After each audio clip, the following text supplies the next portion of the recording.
Miss ना करें और मैक्सिमम से मैक्सिमम जितनी भी आपकी इस रिकॉर्ड बुक में मेंशन है वो सारी की सारी वैक्सीनेशन है। Hi guys, welcome back to my YouTube channel mom stop. मैं हूं कुसुम और आज के इस वीडियो में मैं आप लोगों को बताने जा रही हूं वैक्सीनेशन, जो बेबी वैक्सीनेशन होता है उसके बारे में कंप्लीट डिटेल्स देने वाली हूं। इस वीडियो को मैंने 3 पार्ट में डिवाइड किया है। सबसे पहले मैं आप लोगों को बताऊंगी कि वैक्सीनेशन क्यों जरूरी है, क्यों आपको अपने बच्चे को वैक्सीनेशन कराना चाहिए। सेकेंड पॉइंट मैं ये बताने वाली हूँ कि ड्यूरिंग द वैक्सीनेशन, यानी कि जब आप बच्चे को वैक्सीनेशन के लिए ले जाते हैं तो आपको किन किन चीज़ों का ध्यान रखना है। एंड थर्ड पॉइंट है कि पोस्ट वैक्सीनेशन आप बच्चों का कैसे ध्यान रखें ताकि बच्चों को बहुत ज़्यादा प्रॉब्लम ना हो। वीडियो स्टार्ट करने से पहले मैं आपको ये बता देती हूँ कि अगर आपको वीडियो पसंद आएगा तो वीडियो को लाइक जरूर करिएगा, शेयर करिएगा और सभी न्यूली पेरेंट्स के साथ और अपने सारे फ्रेंड्स के साथ। और अगर आप मेरे चैनल पे नए हैं, आपने सब्सक्राइब नहीं किया है तो नीचे एक रेड बटन दिया है, आप मेरे चैनल को सब्सक्राइब जरूर कर लीजिएगा। तो आइए हम इस वीडियो को स्टार्ट करते हैं। सबसे पहले हम बात करते हैं कि वैक्सीनेशन क्यों जरूरी है। जो नए नए वायरसेस आ रहे हैं और जो ऑलरेडी वायरस हैं, उन सारे वायरसेस से बच्चों को प्रोटेक्ट करने के लिए इन वैक्सीन का लगाना बहुत ही ज़्यादा ज़रूरी है।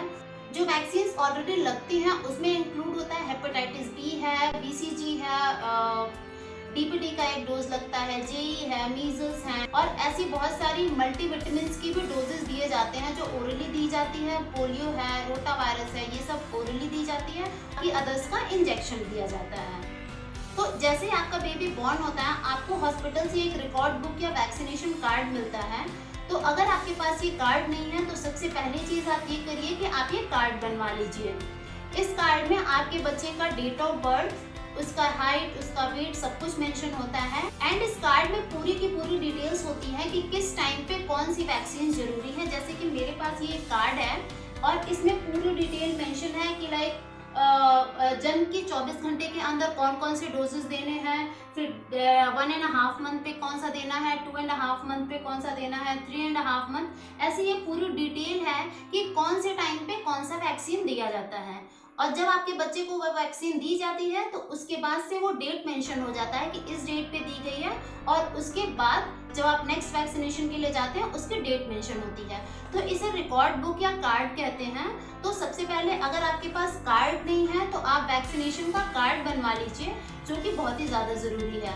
एक चीज़ और बहुत ही इम्पोर्टेंट है कि जिस वैक्सीन का जो टाइम फ्रेम है आप उसी टाइम फ्रेम पे वैक्सीन लगवाएं, ना तो आप पहले लगवाएं ना तो आप बाद में लगवाएं। तो इस बात का जरूर ध्यान रखिए। अब हम बात करते हैं कि जब आप बच्चे को वैक्सीनेशन के लिए ले जाते हैं तो आप किन किन बातों का ध्यान रखिए। जैसे कि मैंने अभी कहा कि वैक्सीनेशन का एक पर्टिकुलर टाइम होता है और आपको उसी टाइम पे वैक्सीन लगवाने ले जानी चाहिए। तो आप इस बात का बिल्कुल ध्यान रखिए कि जब आपके बच्चे का वैक्सीनेशन का टाइम है उस टाइम पे आपके बच्चे को किसी भी तरह की प्रॉब्लम लाइक कि फीवर, कफ या कोल्ड ना हो।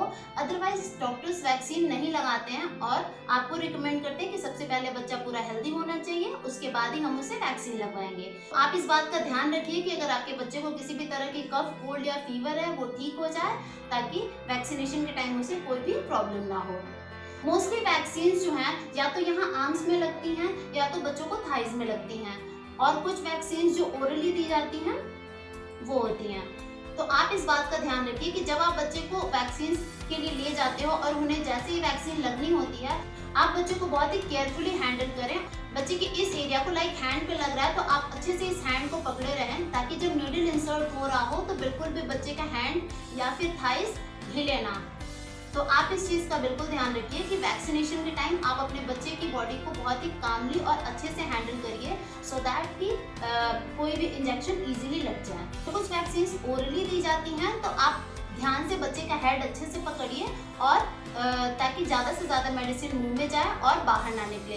थोड़ा बहुत तो बच्चे हैं तो बाहर जाएगा ही जाएगा, बट कभी कभी ऐसा होता है कि जैसे ही ड्रॉप डालने गया तो बच्चा पूरा मुंह घुमा लेता है और वैक्सीन पूरी बाहर निकल जाती है। अगर बच्चा 1 ईयर प्लस है या बड़ा है तो आप इस चीज़ का ध्यान रखिए कि कुछ ना कुछ उसको डिस्ट्रैक्ट करते रहिए। लाइक कुछ भी उसकी फेवरेट टॉयज अपने साथ लेके जाइए जिसमें कुछ म्यूजिक है या कुछ लाइट्स है या जो भी स्टोरी बच्चे सुनते हैं तो वो सारी चीज़ें आप उस टाइम करते रहिए सो दैट कि उसका ध्यान इंजेक्शन पे ना हो क्योंकि मोस्टली बच्चे इंजेक्शन ही देख के इतना ज़्यादा शाउट करने लगते हैं।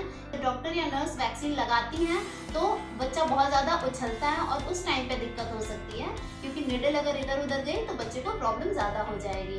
तो इस बात का ध्यान रखिए कि जब आप हॉस्पिटल में हैं तो बच्चे की कुछ ना कुछ फेवरेट चीज़ें, या तो कुछ खाने की चीज़ें, कुछ टॉयज़ या कुछ भी इस तरह की चीज़ें लेके जाएं, ताकि बच्चे का डिस्ट्रैक्शन बना रहे।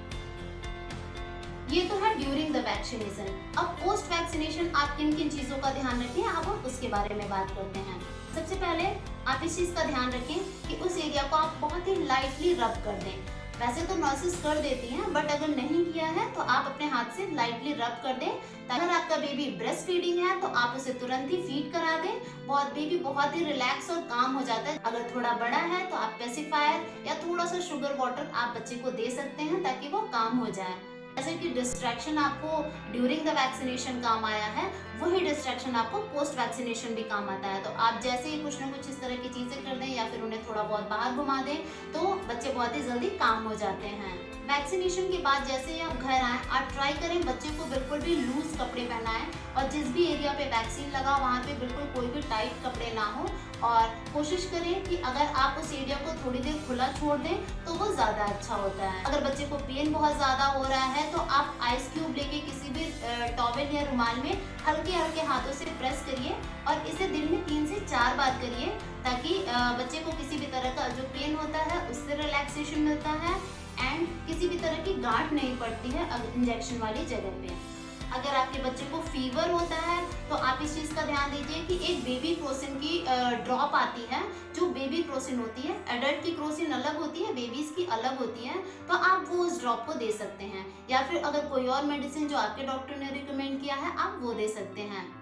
डिफरेंट एज ग्रुप पे डिफरेंट साइजेस होते हैं, लाइक 0.3 ml देना है, 4 ml देना है, कितना देना है वो आपके डॉक्टर्स आपको इजीली एडवाइस कर देंगे कि इस एज ग्रुप के बच्चे को कितनी ड्रॉप देनी है। कि मैं अपने बच्चे को मॉर्निंग में लेके जाती हूँ वैक्सीनेशन के लिए, तो like through out the day मैं मॉनिटर करती हूँ। अगर उसे थोड़ा बहुत फीवर है चेक करते रहो तो कोई दिक्कत नहीं है, लेकिन मैं उसे नाइट में एक क्रोसिन का थोड़ा सा ड्रॉप दे देती हूँ, जितना भी उसके डॉक्टर ने बताया होता है, सो दैट कि वो रात में आराम से सो जाए और सुबह तक होते होते बच्चे बहुत आसानी से चीज़ें भूल जाते हैं, खेलने लगते हैं और सब कुछ नॉर्मल हो जाता है। तो इतनी कोई प्रॉब्लम की बात नहीं होती है। बस आपको इतना करना है कि अपने बेबी को पूरी तरह से मॉनिटर करते रहिए, और अगर आपको कहीं भी कुछ भी लगता है कि प्रॉब्लम ज़्यादा हो रही है या कुछ अनईजी सा फील कर रहा है या खाना नहीं खा रहा है या कुछ ऐसी दिक्कत कुछ ज़्यादा हो रही है, तो ही आप डॉक्टर को दिखाएं। अदरवाइज किसी भी वैक्सीन में फीवर का होना बहुत ही कॉमन है। तो बच्चों को फीवर होता है, थोड़ा बहुत रोते हैं, क्रैंकी होते हैं, वो एक दिन का टाइम होता है और नेक्स्ट डे सब कुछ स्मूथली चलता है। सबसे ज़्यादा इम्पोर्टेंट ये है कि आप इस डर से कि बच्चे को पेन होगा या फीवर होगा या बहुत ज़्यादा क्रैंकी हो जाएगा, परेशान करेगा, आप किसी भी वैक्सीन को मिस ना करें। और मैक्सिमम से मैक्सिमम जितनी भी आपकी इस रिकॉर्ड बुक में मेंशन है वो सारी की सारी वैक्सीनेशन लगवाएं। आप गवर्नमेंट हॉस्पिटल में लगवाते हैं, प्राइवेट हॉस्पिटल में लगवाते हैं, आपकी टोटली आपकी चॉइस है, बट आप वैक्सीनेशन जरूर कराएं। आई होप आपको आज का ये वीडियो इन्फॉर्मेटिव लगा हो। अगर वीडियो अच्छा लगा है तो प्लीज़ इस वीडियो को लाइक करिएगा, शेयर करिएगा, और चैनल पे नए हैं तो सब्सक्राइब भी ज़रूर करिएगा।